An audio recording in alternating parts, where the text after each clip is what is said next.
અંબાલાલ પટેલ જે આગાહી કરે છે તે ખોટી છે, તે એકદમ તદ્દન ખોટા છે અને અત્યાર સુધીમાં અંબાલાલ પટેલે કરેલી આગાહી એક પણ સાચી પડી નથી, આવું વિજ્ઞાન જાથાવાળા જયંત પંડ્યા કહી રહ્યા છે. અને પછી અંબાલાલ પટેલે પણ સામો તેમને વળતો જવાબ પણ આપ્યો છે અને શું શું કહ્યું છે અને શું શું આક્ષેપો જયંત પંડ્યાએ લગાડ્યા છે તે હું તમને જણાવવા જઈ રહ્યો છું. તેની A to Z ઇન્ફોર્મેશન જણાવવા જઈ રહ્યો છું. પણ જો ગાઈઝ એની પહેલા તમે જો મારી ચેનલમાં નવા હોય તો પ્લીઝ યાર મારી ચેનલને સબસ્ક્રાઇબ કરીને ઓલ નોટિફિકેશન પ્રેસ કરી દેજો, જેનાથી અપ ટુ ડેટ અને આવનારા સમયની તમામ પણ જાણકારી મળી રહે. તો વિડીયોની શરૂઆત કરીએ તો સૌથી પહેલા વિજ્ઞાન જાથાવાળાનો એવો દાવો છે, એટલે કે વિજ્ઞાન જાથાવાળા જયંત પંડ્યાએ એવા આક્ષેપો કર્યા છે અંબાલાલ પટેલ પર, જેમ કે ભાઈ તેમની શું કોઈ ઉંમરના લીધે તે જે બોલે છે તે પણ સમજાતું નથી અને અત્યાર સુધીના બધા પુરાવા મારી પાસે પડ્યા છે. જેમ કે ભાઈ અંબાલાલ પટેલે કરેલી આગાહી એક પણ આગાહી સાચી નથી પડી, એવું શું કહેવાય જયંત પંડ્યાએ કહ્યું છે, ખુલ્લેઆમ કહ્યું છે. વિજ્ઞાન જાથા આમનો સખત વિરોધ કરે છે અને આના સામે એક્શન લેવાવી જોઈએ અને હવે આ શું કહેવાય અંબાલાલ પટેલ જે આગાહી કરી રહ્યા છે તે હવે તેમને ન કરવી જોઈએ, એવું જયંત પંડ્યાએ કહ્યું છે. અને શું કીધું કે ભાઈ મારી પાસે બધા જ પુરાવા છે, ત્યાર સુધી અંબાલાલ પટેલે કરેલી આગાહી એક પણ સાચી નથી પડી, એવું જયંત પંડ્યા કહી રહ્યા છે. અને હાલ તો શું કહેવાય તે એમ કહી રહ્યા છે કે ભાઈ આ બધું તદ્દન ખોટું છે, આ કોઈ પણ પ્રકારની હકીકત નથી અને આ બધું તેમને બંધ કરવું જોઈએ અને વિજ્ઞાન જાથા આનો સખ્ત વિરોધ કરે છે, જયંત પંડ્યાએ કહ્યું છે. અંબાલાલ પટેલે શું તેમને વળતો જવાબ આપ્યો છે તેના પર ચર્ચા કરીએ તો સૌથી પહેલા વાત કરીએ. અંબાલાલ પટેલે એવું કહ્યું છે કે ભાઈ મારા જણાવવાથી શું કે મારી આગાહી કરવાથી ખેડૂતોને ફાયદો છે અને હું જે કંઈ કરું છું તે ખેડૂતો માટે કરું છું અને હું કાંઈ શું કહેવાય આના કોઈ પૈસા નથી લેતો અને આ તમે કહેતા હોય તો હું આ બધું બંધ કરી દઉં એવું પણ કીધું છે. પણ આના લીધે તમારો શું ફાયદો છે અને હું જે આગાહી કરી રહ્યો છું તે શું કોઈ ખેડૂતો માટે મારે ફાયદો છે અને જે નાના લોકો છે તેના માટે ફાયદો છે. અને ઘણા બધા 2 થી 3 એવી આગાહી હશે જે ફેલ થઈ છે અંબાલાલ પટેલની, બાકી સૌથી મોટા ભાગે 99% શું કહેવાય આગાહી તેમની સાચી પડે છે.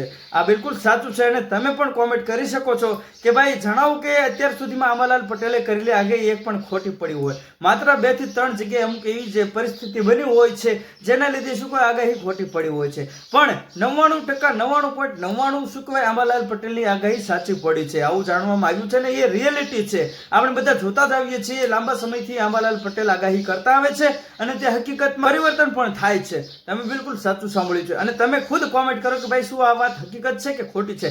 અંબાલાલ પટેલ જે આગાહી કરી રહ્યા છે તે વાત સાચી છે કે ખોટી છે અને તેમને આગાહી કરેલી ક્યાં ખોટી પડી છે તે પણ તમારે જણાવવાનું છે કોમેન્ટમાં. અને મોટા ભાગે મોસ્ટ ઓફલી તો મને એ જ જાણવા મળ્યું છે કે ભાઈ અંબાલાલ પટેલ જે જગ્યાએ શું કહેવાય ગુજરાતમાં એક્ઝામ્પલ તરીકે સૌરાષ્ટ્રમાં તેમને આગાહી કરી હોય તો હાલો માનો કે બધી જગ્યાએ નથી વરસાદ પડતો, પણ સૌરાષ્ટ્રમાં ઘણા જગ્યાએ શું કહેવાય 90% જગ્યામાં વરસાદ તો પડે જ છે.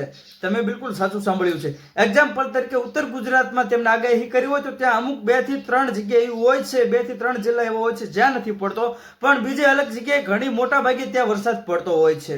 અંબાલાલ પટેલ જે આગાહી કરે છે કે ભાઈ વાવાઝોડું આવશે કે આટલી સ્પીડની ઝડપે પવન ફૂંકાશે, તો રિયલમાં તે ઘટના બધી બની છે ને તે થાય જ છે. તમે બિલકુલ સાચું સાંભળ્યું છે. અને અત્યારે વિજ્ઞાન જાથાવાળા જયંત પંડ્યા એવો તેમના સામે વિરોધ કરી રહ્યા છે કે આ ભાઈ બધું તદ્દન ખોટું છે અને અંબાલાલ પટેલે કરેલી આગાહી એક પણ સાચી નથી પડી, એવું આ વિજ્ઞાન જાથાવાળાનું કહેવું છે. અને આમાં ઘણા બધા લોકો એવા પણ પ્રશ્નો ઉભા કરી રહ્યા છે કે ભાઈ વિજ્ઞાન જાથાવાળાને કે ભાઈ જે અંબાલાલ પટેલ છે તે કાંઈ શું કોઈ ભગવાનને લઈને કે કોઈ માતાજીને લઈને આ આધારે નથી કહેતા કે નથી કોઈ ધૂણીને આગાહી કરતા, તો પણ તમે તેનો વિરોધ કરો તો વાત એક અલગ છે. પણ આ તો તેમના શું કહે જે તેમના અંદર જ્ઞાન છે તેને લઈને આ બધું આગાહી કરતા હોય છે. અને અંબાલાલ પટેલે એવું પણ કહ્યું છે કે આનો બધો અમે કોર્સ કરેલો હોય, એમના મેં નથી કહી દેતા બધું. અને મેન મુદ્દાની વાત એ છે કે ભાઈ ઘણા બધા લોકોનો એવો પ્રશ્ન છે, મેં ઘણા બધા લોકોની કોમેન્ટો પણ વાંચી હતી કે ભાઈ તે કઈ શું કહેવાય આમ ધોનીને કોઈને નથી કહેતા કે ભાઈ આ સમયે આ થશે પેલું થશે, તે તેમના અંદર જે જ્ઞાન પડેલું છે તેના આધારે તે કહી રહ્યા છે.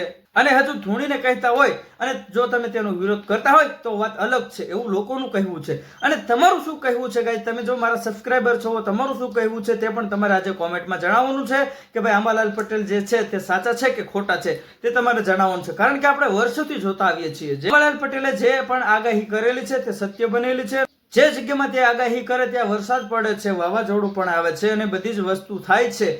તેમ છતાંય વિજ્ઞાન જાથાવાળાએ હવે આ શું કામ આવા પગલાં લીધા છે. અને ઘણા બધા લોકો એવો પ્રશ્ન કરી રહ્યા છે કે ભાઈ ધીરેન્દ્ર શાસ્ત્રી જ્યારે શું કોઈ રાજકોટમાં આવ્યા હતા ત્યારે તો તમે તેમની સામે જઈ ન શક્યા, અને વિજ્ઞાન જાથાવાળાએ એવી પણ શું કોઈ ચેલેન્જ કરી હતી કે ભાઈ 2-3 સવાલનો જવાબ અમને આપી દે તો અમે 1 કરોડ આપીશું, 80 લાખ આપીશું. તો તમે ત્યાં કેમ ન ગયા, એવું લોકોનું કહેવું છે. ઘણા બધા લોકો એવી કોમેન્ટ કરી રહ્યા છે. અને અત્યારે હાલ સોશિયલ મીડિયામાં એક જ ચાલી રહ્યું છે કે ભાઈ આંબાલાલ પટેલની શું કહે તેમની સામે વિરોધ કર્યો છે વિજ્ઞાન જાથાવાળાએ. તો ઘણા બધા ઇન્સ્ટાગ્રામમાં વિડીયો હું જોતો હોઉં છું, જેમાં કોમેન્ટ વાંચતો હોય છે, જેમાં ઘણા બધા લોકો તેમને કહેતા હોય કે તમે ત્યાં શું કહે ધીરેન્દ્ર શાસ્ત્રી પાસે કેમ ચેલેન્જ એક્સેપ્ટ કરવા ન ગયા. જો આવનારા સમયમાં સરકાર દ્વારા શું પગલાં લેવામાં આવે છે, શું આંબાલાલ પટેલ ઉપર એક્શન લેવામાં આવે છે, તેની A to Z ઇન્ફોર્મેશન તમને મારી ચેનલમાંથી મળી રહેવાની છે. તો પ્લીઝ ગાઈસ ફરી એકવાર કહું છું, જો ચેનલમાં નવો હોય તો સબસ્ક્રાઇબ કરીને ઓલ નોટિફિકેશન પ્રેસ કરી દેજો, જેનાથી અપ ટુ ડેટ અને આવનારા સમયની તમામ પણ સાચી જાણકારી તમને સૌથી પહેલા સાચી અપડેટ મળી રહે. કારણ કે હજુ આગળ શું પગલાં લેવાશે આંબાલાલ પટેલ પર તેની A to Z ઇન્ફોર્મેશન તમને મારી ચેનલમાંથી મળી રહેશે. તો હવે મળીએ નેક્સ્ટ વિડીયોમાં. ત્યાં સુધી જય હિન્દ,